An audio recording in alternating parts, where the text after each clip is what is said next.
Let me keep the momentum going and talk about how everything is changing. And at the end of this module, we'll have more questions, and then we'll have a bio break. So 20 minutes or so to a break. One of the things that I think makes our current time interesting is that the economy is changing. The whole world seems to be changing. And to me, it's happening faster than before. Today, we have the concept that there are entire countries that are going bankrupt. And it looks like there's going to be more countries that are going to follow. A lot of the big firms on Wall Street, like Lehman Brothers, 140-year-old firm, just blew up in one quarter. GM went bankrupt. I think what's happened is that the global trade has kind of changed everything. And the result, to me, feels like the world today is a much smaller place than it used to be. And many parts of the financial ecosystem that worked well for 100 years don't work at all anymore. No question, the economy's changed, the whole world is changing faster than ever before. I use this example all around the world. And I have to usually start off by describing who Nortel was. Everybody in this room is smiling, and you all know what Nortel was. Even to me, it's amazing. It was founded in 1882. People think that's a typo. You mean 1982. No, this was a 120-odd-year-old company. In 2000, as I'm sure most of you know, Nortel was fully a third of the value of the entire TSX index. They had a market cap of $398 billion, and they employed 94,500 people. And of course, as Canadians, we all know it went bankrupt in 2009, and its assets were, to me, pretty embarrassingly auctioned off to companies all around the world. So what I thought at the time was, what happened there? Was that just a random bad luck? Was that a made-in-Canada failure? Like we Canadians sometimes have a bit of a corporate inferiority complex. Or was that some CEO malfeasance? And I started to then wonder about the other big tech companies, the obvious names that I think of when I think of the great successes. And I pulled up a stock chart for Intel. Certainly the world's most successful ever semiconductor company. And this is a 15-year graph of Intel's stock chart. And the first feature that you've got to kind of filter out is that bubble. That's the end of 2000. That was when irrational exuberance had taken over the public markets. That wasn't real. So taking out the bubble, that blue line is almost exactly flat. So Intel, which I kind of thought of as a very successful company, hasn't made any money for its investors in 15 years. How about the world's greatest software company? Regardless of whether you love or hate Microsoft's products, I think it's a fairly safe thing to agree that's the world's most successful software company. An eerily similar graph. The greatest networking company of all time, Cisco, an identical graph. So what's interesting to me is when I look at those great, successful tech companies, none of them are creating wealth for their investors. But I think it's much more important to realize none of them are creating wealth for their employees. And for decades, these greats were built on the increasing value of their stock options. That's what used to bring the best and the brightest and retain the best and the brightest in these big companies. And what's happened, in part because of that change in fundamental economics, but there are other reasons as well, social reasons. The people that are loosely the best and the brightest are now working in startups. The people that we were talking about this last night over dinner, the people that are graduating from university in my time thought of finding one of those big companies to go and work for. Lots of them who did made an incredible amount of money on their stock options. Today, it's not what's happening. Today, the majority of the students are thinking, I want to go and create a startup. We were wondering last night whether that was a good thing or not, but that is what's happening. And what's happening in the economy is it's these young, small companies that are creating the opportunities and the innovations. 20 years ago, there was innovations happening in the big companies. Today, it's almost all happening in these young entrepreneurial companies. And it's hard to measure innovation, but what we can measure is employment growth. And the Kauffman Foundation did some analysis, and they showed that in America, all of the employment growth for the last 35 years was created by startups.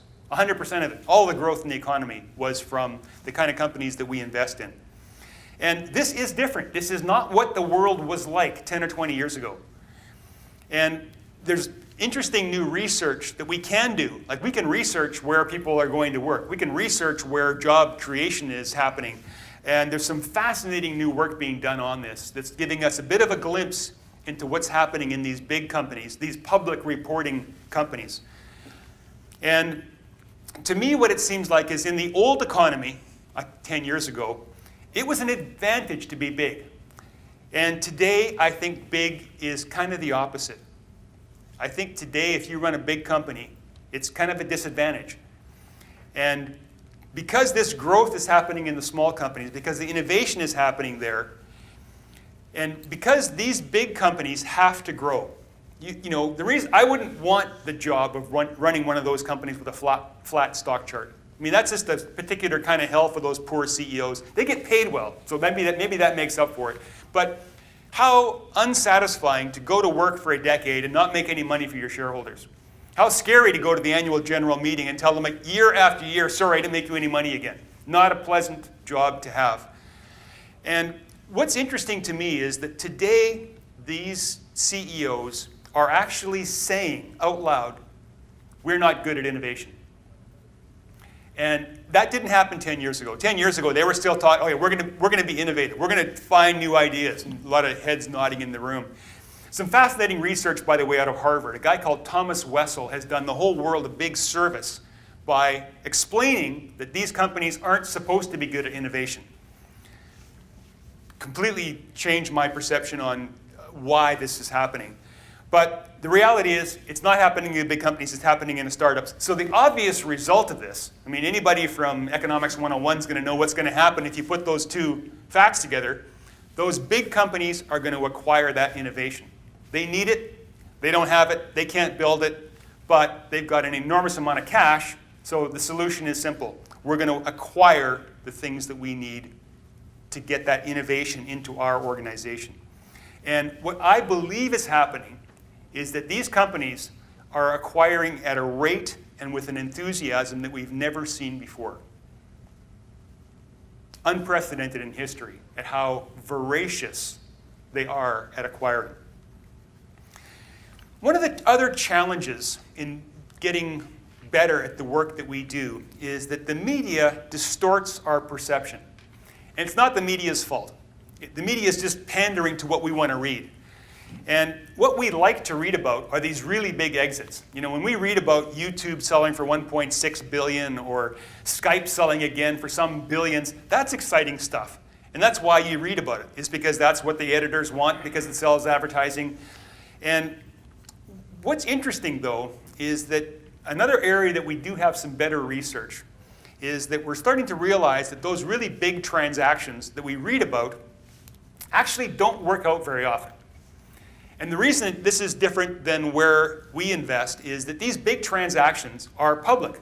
Often they're two public companies being combined. So you've got years of history, you've got full disclosure by the CEO at the quarterly meeting calls, you've got all kinds of data that's readily available. It's all available online for free. So you can analyze the heck out of those transactions. And what the researchers are starting to realize is that the probability of these billion-dollar transactions working is actually pretty depressing. And the boards in North America are starting to figure that out. And these days, in the corporate boardrooms, there's a real caution about these mega transactions. There's a real caution about acquisitions for multiple $100 millions of dollars. Because the reality is they're not very likely to create shareholder value. So what I think is the new big story, the exciting story, is the much larger number of the small exits. And when I first asked myself that simple question, I said, well, you know, what is the median size of a private company M&A transaction? What's the median size of an exit? It was surprisingly hard to find. The only long-term data that I could buy, I was willing to spend whatever it was going to take to get me the answer to the question.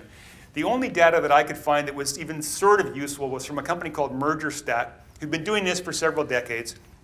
And they had some longitudinal data. It's across all industries, so it's really macro data. But what they showed was that private company M&A transactions, the median price is something under 25 million. And then there was this really annoying little footnote in the table that said when the price is disclosed. And that caused me to lose quite a few weekends trying to figure out how bad the bias was in that data. Because what we all know is that it's much more likely that a small transaction is not disclosed than a big one. So MergerStat, by the way, and all the research companies, they mine with Google. Like there's no database. You can't get this information from the government. This is public information. And so if it's not a material transaction, the price isn't going to be disclosed. You won't even see it rumored most of the time. So it was pretty easy for me to convince anybody that the median price is well under 20 million. There's no doubt of that. I think it's probably below 15 million. So to me, that was a huge shock. You know, I've been an entrepreneur, I've been a venture capitalist, I've been an angel fund manager, and I woke up embarrassingly late in my life realizing that half the time when a private company gets sold, half the time, all we got for it was 15 million. A much smaller number than I would have ever thought before. And again, just because that's the most fundamental piece of data. Like, what's the distribution of the prices we're going to get? Even that information is hard to get by, fuzzy, lots of bias. But for practical purposes, if you're writing a check, if you're looking at a cap table, if you're making an investment, one of the important things to keep in mind, I think, is that the odds are about 50-50 whether it's going to be above or below 15 million. That's a really small number compared to what I thought. If you had asked me 5 years ago what the median price was, I might have said 50 or 75 million. That's kind of my perception because I keep reading about these really big ones. The reality is $15 million. Big surprise. So today, if you kind of pull this all together, what seems to be working in our economy today is that these young entrepreneurial companies create the innovations. Angels and often friends and family finance them. And then big companies and quite a few others are buying them earlier than ever before. And then these buyers are actually scaling the businesses up. And there's some other fundamentally important reasons why they're better at it than the entrepreneurs are. And it's the right thing to do for the companies. And then what's happening that I think is really exciting is the entrepreneurs and the investors, especially the angel investors, are recycling those gains, putting that money back to work on more innovative young companies in the economy. And so for me, after doing this for a while, I've come to believe that exits are the best part of being an entrepreneur or an investor. It's when we get paid for all of our hard work and our risk capital. But it's also the least well understood part of being an entrepreneur or a private investor, simply because the exits don't happen very often. So I think selling a business is usually the biggest financial transaction of your career for the entrepreneurs. And it's exciting and it's certainly going to change their lives. Exits often change the lives of angels. Even if we might only have a few percentage points of the cap table, some of these exits will change our lives. But much of what we thought we knew about exits has changed just in the last 5 or 10 years. The structure of our economy has changed. There have never been so many buyers with so much money targeted to small acquisitions. For me, all of this combines together to create what I believe history is going to call, this time, they're going to call it a golden era for entrepreneurs and angel investors, I think. I think that it's never before been so easy to create such valuable companies using so little capital and to sell them so early for so much money. I think that's how history is going to describe the time we're living through right now. Questions? Sir? I assume later in the day you're going to tell us how all those little companies make themselves known to those big buyers. I mean, that's a challenge. You've got hundreds of little innovative companies, and how do you make them stand out in the marketplace? Great question, Mike. Yes, the question is, how do we do that? How do we actually make those little companies stand out? We'll touch on that.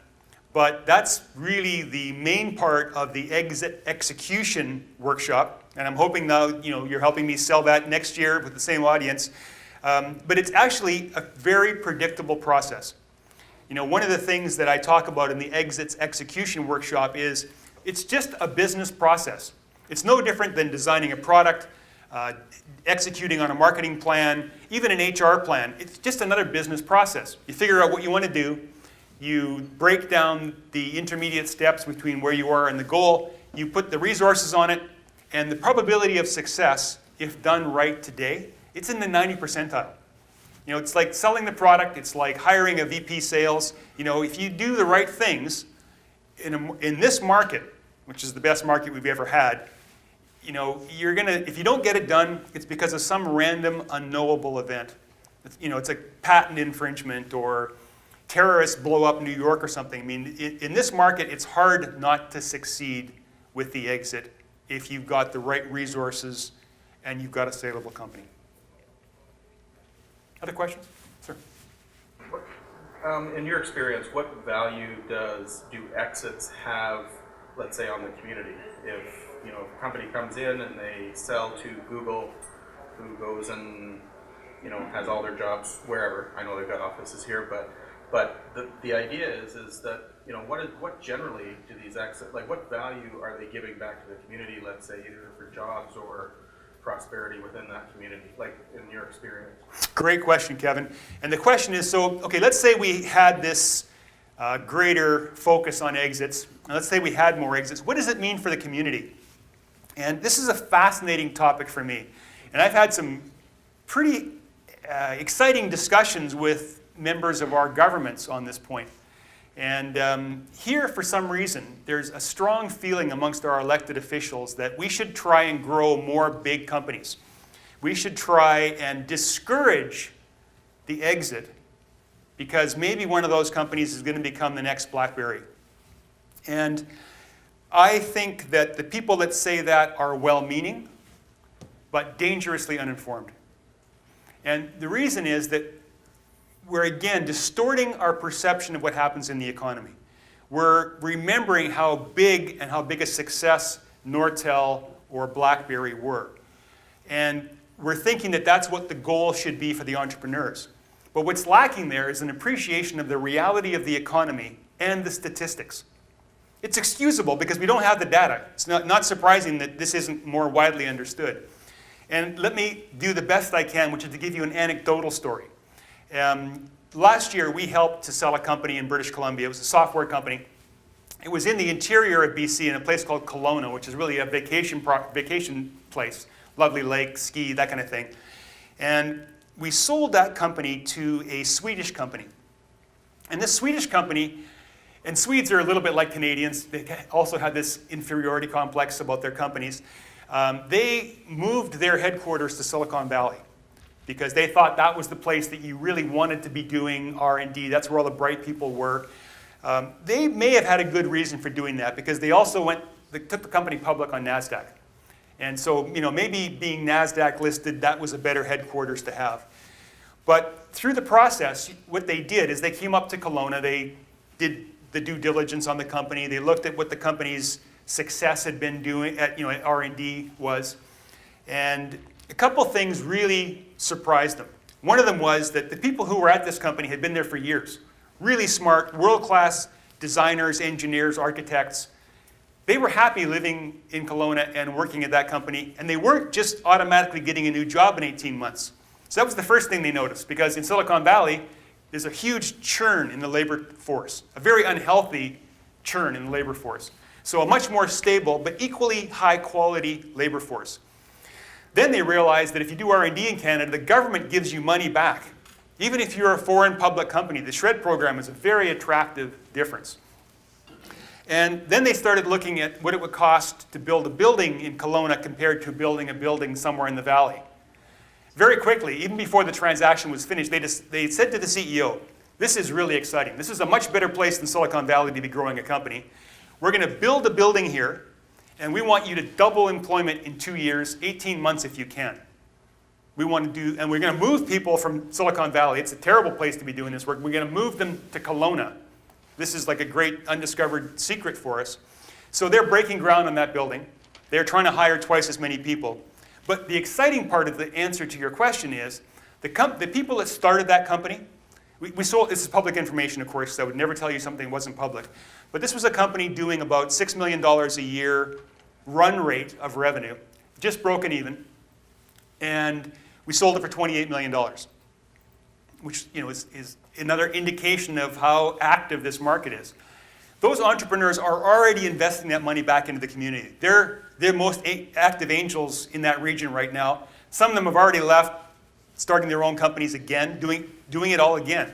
So there's a double benefit to that community. First of all, you've got foreign exchange, hard dollars coming in, which these young people and the angels are just redistributing. They're reinvesting that. Plus the companies coming in, investing more money from NASDAQ, building a building, hiring more people.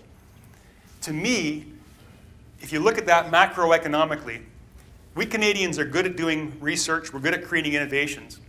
We sold that for hard currency. We exported it for hard currency. We improved our balance of trade. We didn't do anything bad to the environment in the process. And now we've got more economic growth than ever before. That, I think, is what, if we had perfectly wise elected officials, they'd be out hammering the drum saying, here's what we need to do. We're going to sell these companies early. We're going to get the money back into the economy. We're going to build bigger companies because this is a great place to be building knowledge-based companies. That's what I think is working. That's what I think we as angels have actually a responsibility to do with our companies. Because ultimately, what's going to matter for our children and our grandchildren, whether they're going to have the same standard of living that we have, is whether we can create more jobs.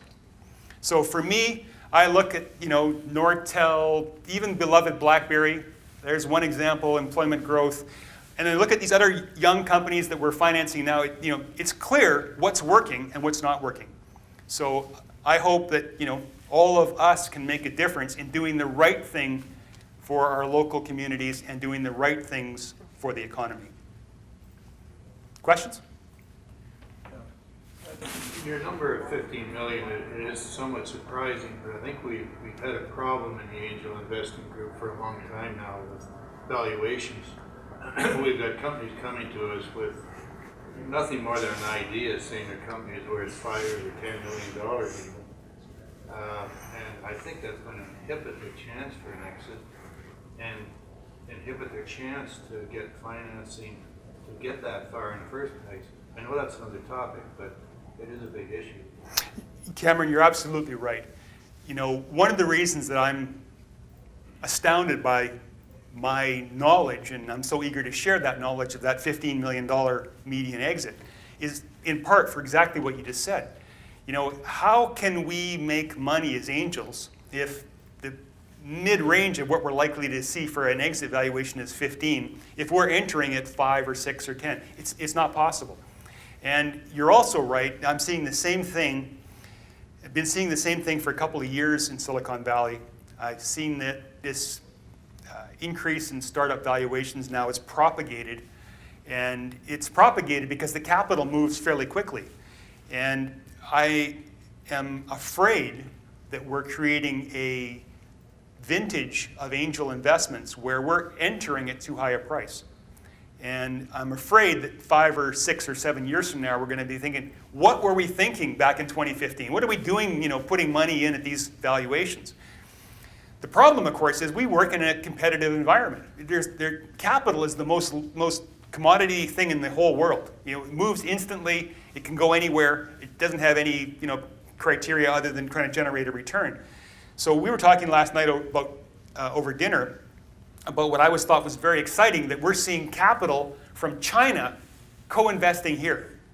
That's exciting to me, but it's also interesting because that means that even angel investing is getting to the point where you can kind of globalize it.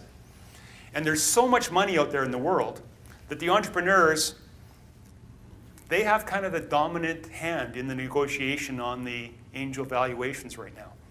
And they don't understand what they're doing to their companies. They don't appreciate that just because they can get a higher valuation, it's not the right thing for them to do, because they're creating a whole cap table of people that have got an entry price that's too high. And the danger with that, we saw very much in the previous decade with the VCs. The VCs wouldn't approve the exit unless they were going to get the minimum return that they needed. And as a result, they killed a whole generation of companies waiting for the big exits that never came. And I don't think the angels are doing that, but the increase in price that we're seeing concerns me greatly, as I think it does you. I don't know what the answer is, by the way, I'm sorry to say.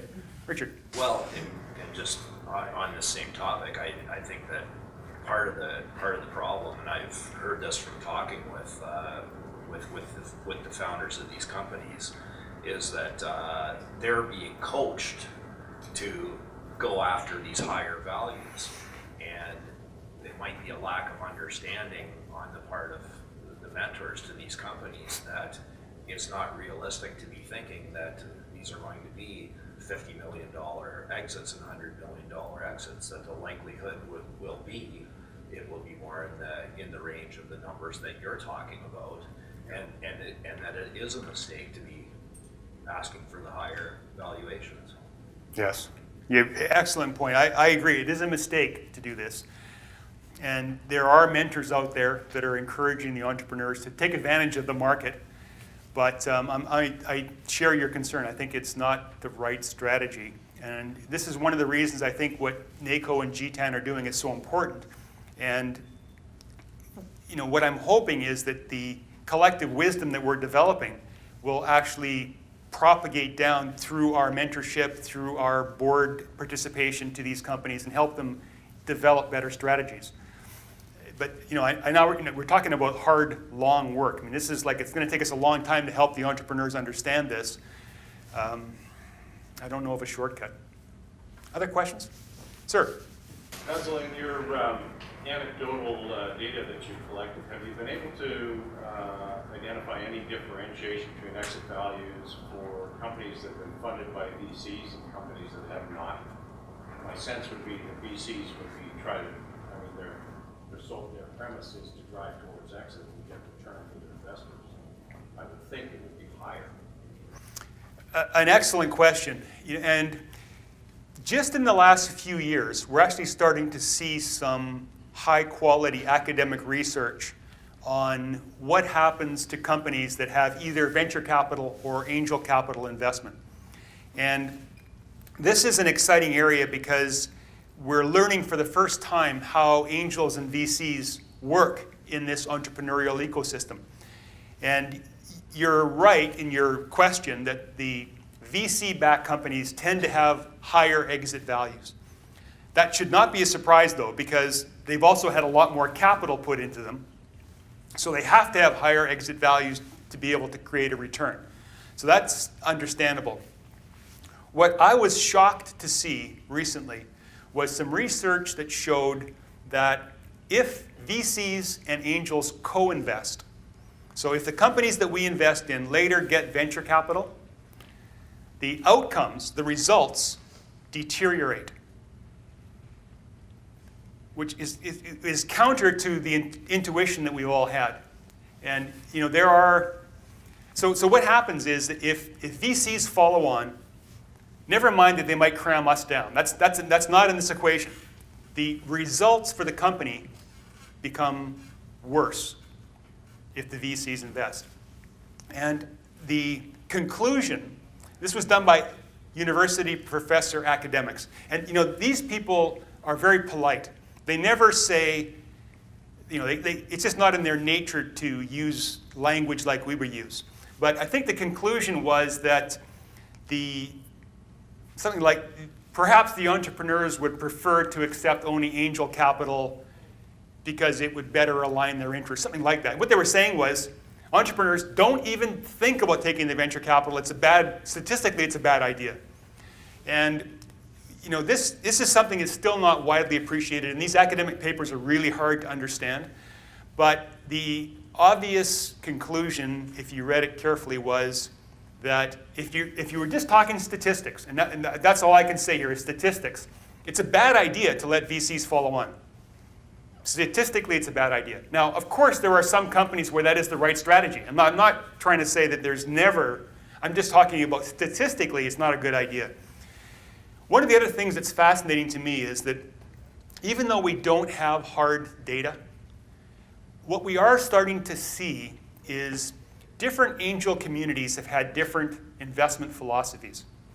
And there's an angel community, much bigger than this, much older than this, who had the philosophy that their job was to fund companies to make them ready for venture capital investment. That was kind of if you went and joined the meetings, that was kind of how they thought. Those were the companies that they selected to invest in. And the reason I'm being kind of uncharacteristically vague here is I had to promise the leaders of this angel group, if they told me what had happened, that I would never mention the name of the group, because nobody would want to be part of it anymore. But big, much bigger than this group, which is kind of an interesting hint. Anyway, their results are the worst of any that have been tabulated. So what they've done for us is they've done this multi-decade study, building companies to be ready for VC financing in one of the most active parts of the world. The results are so terrifying that when the angel group leaders got the results, they swore to each other they would never reveal them, and they buried the result analysis. And so to me, I'm like, well, of course, even the academics know that we shouldn't be encouraging follow-on investment from VCs. Highly treacherous thing for the angels to do, and not a smart thing for the entrepreneurs to do statistically. And I'm a recovering VC. I actually did this. I feel guilty about some of the companies that I funded because I think I might not have helped them. Do you differentiate between venture capitalists and private equity? Yes, and James, thanks for asking the question, because I want to be very clear here. When I say venture capital, I'm talking about 10 years ago venture capital, capital V, capital C. Really large limited partnership funds. In the Canadian context, they're hundreds of millions of dollars. In America, they're billions of dollars in size. That's what I mean by traditional venture capital. There's a new generation of people that are carrying business cards around that say venture capital. And those people, Innovia in Alberta, for example, very innovative, $20, $30 million fund. I kid the founders. I say they have a marketing problem. I say, you guys shouldn't be calling this a venture capital fund. It's not like any that we've thought of before. It's an angel fund. It's a big angel fund. Call it what it is. There are even just some guys in Seattle that I know who have business cards that say venture capital. And I got to know them, and they're like, okay, there's the five of us. The five guys, they're all there with their golf shirts. It's all of our money. I'm saying, that's not a venture capital fund. That's an angel fund. So, and same thing with private equity, which was your question, is that different? It's staggering to me how many of my friends that used to be venture capitalists, used to run venture capital funds here, California, Boston, now run private equity funds. It is in large part a rebranding. And there are differences. They're no longer making minority equity investments. They're acquiring 100% of companies. And that's what's working in the financial community. But it's the same people with the same educations and the same background. The only difference is they're buying 100% and then giving the entrepreneurs or making the entrepreneurs buy in for 20%, rather than coming in, appearing to buy a minority, but through their investment agreement and their capital structure ending up controlling the company anyway. So fascinating evolution, very rapid evolution in the financial industry. New players, new branding, old players with bad branding, and we have to be careful when we're talking about these generalities to make it clear. But private equity exits are a very common thing for angel-backed companies now. We're seeing lots of companies go from friends and family financing, angel, and then exit, sometimes big exit. And the private equity firms are often the ones that end up bidding the highest to buy those companies.